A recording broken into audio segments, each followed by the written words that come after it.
আশা করি সকলে ভালো আছেন। এই যে রেসিপি বাই ইতি চ্যানেলের পক্ষ থেকে আপনাদের সবাইকে স্বাগতম। আজ আমি আপনাদের জন্য আরো একটি মজার রেসিপি নিয়ে এসেছি। আজ আমি তৈরি করে দেখাবো অরেঞ্জ মিল্ক পুডিং রেসিপি। এই অরেঞ্জ মিল্ক পুডিংটা খেতে এত পরিমাণের মজার, যদি কখনো না খেয়ে থাকেন তাহলে বুঝতে পারবেন না। অবশ্যই আমার এই ভিডিও ফলো করে আপনারা এই রেসিপিটি তৈরি করবেন। এই রেসিপিটি তৈরি করা খুবই সহজ, কিন্তু খেতে ভীষণ মজার। চলুন তবে সময় নষ্ট না করে ঝটপট অরেঞ্জ মিল্ক পুডিং তৈরি করে ফেলি। আমি এখানে দুইটি মালটা নিয়েছি।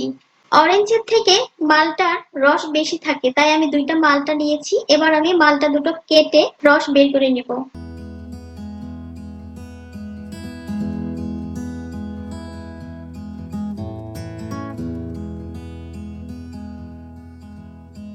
দেখুন ভিউয়ার্স, আমি মালটার রস বের করে নিয়েছি। এবার আমি মালটার রস ছেঁকে নিব। যে কড়াইয়ে আমি মালটার জেলিটা তৈরি করব, আমি ওই কড়াইয়ের মধ্যেই একটি ছাকনা দিয়ে মালটার রসটুকু ছেঁকে নিচ্ছি।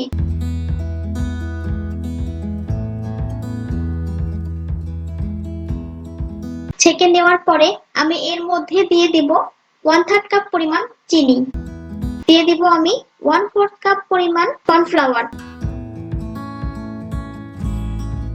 এবার আমি এরকম একটি হ্যান্ড উইচের সাহায্যে কর্নফ্লাওয়ার মালটার রসের সাথে খুব ভালোভাবে মিশিয়ে দিব। আর এই কাজটা অবশ্যই মালটার রস ঠান্ডা থাকা অবস্থায় করতে হবে। যদি কর্নফ্লাওয়ার দিয়ে এই জেলিটা তৈরি করেন তাহলে কর্নফ্লাওয়ারের পরিমাণটা একটু বেশি লাগবে। আর যদি আগার আগার পাউডার দিয়ে তৈরি করেন সেক্ষেত্রে 1/2 টেবিল চামচ আগার আগার পাউডার দিলেই হবে। আমি এই মিল্ক পুডিং তৈরি করার জন্য আগার আগার এবং কর্নফ্লাওয়ার দুটোই ব্যবহার করব। খুব ভালোভাবে মিশিয়ে দেওয়ার পরে মিডিয়াম আঁচে অনবরত নেড়ে চেড়ে এটাকে রান্না করতে থাকবো। আর নাড়তে নাড়তে আপনারা খেয়াল করবেন মালটার রস ঘন হয়ে অনেকটা জেলির মতো হয়ে আসবে।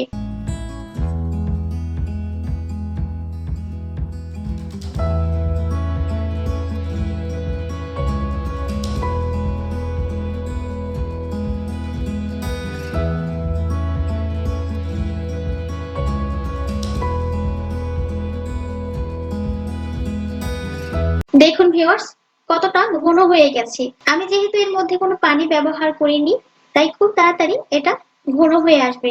এখন আমি এটাকে নামিয়ে সেট করে নেব। আমি একটি কাচের বাটিতে এটাকে ঢেলে নিয়েছি। এবার আমি এটাকে ঠান্ডা করে নেব। ঠান্ডা হয়ে গেছে। এবার আমি ছোট ছোট কিউব করে এটাকে কেটে সাইডে রেখে দিব।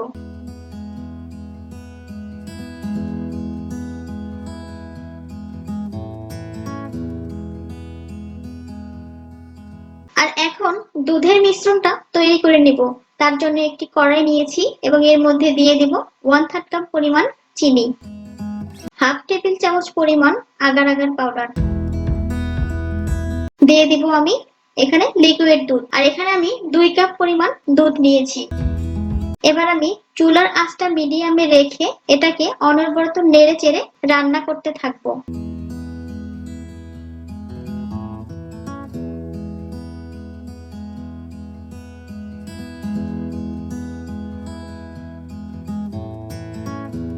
দেখুন ভিউয়ার্স, দুধটা ফুটে এসেছে। এই সময় অনবরত নেড়ে চেড়ে 2 থেকে 3 মিনিট রান্না করে নেব।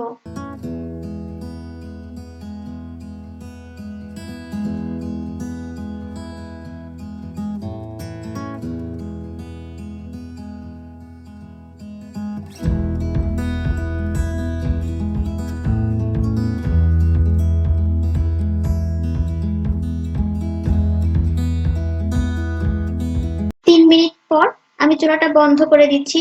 খুব বেশি জাল করার প্রয়োজন হয় না এই পুডিংয়ে। এবার আমি পুডিংটা তৈরি করে নেব।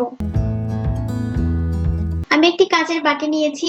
এর মধ্যে আমি মালটার রসের জেলি কিউব যে তৈরি করে রেখেছিলাম এগুলো দিয়ে দিব। দেওয়ার পরে এর মধ্যে আমি দুধের মিশ্রণটুকু দিয়ে দিব।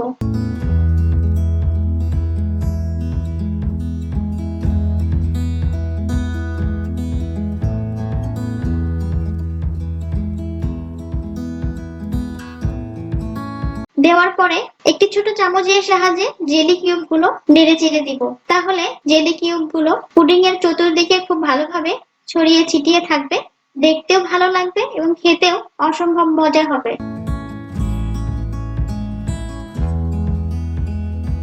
দেওয়ার পরে এটাকে আমি নরমাল তাপমাত্রায় ঠান্ডা করে নেব। আমি নরমাল তাপমাত্রায় রেখে এটাকে খুব ভালোভাবে ঠান্ডা করে নিয়েছি। আমার পুডিংটা একদম জমে গেছে।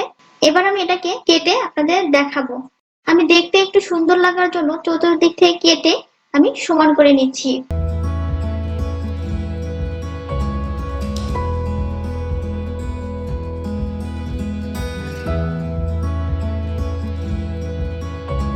নেওয়ার পরে আমি একটি ট্রেতে নিয়েছি। আমি ভিতরে কেটে দেখাচ্ছি কতটা পারফেক্ট হয়েছে।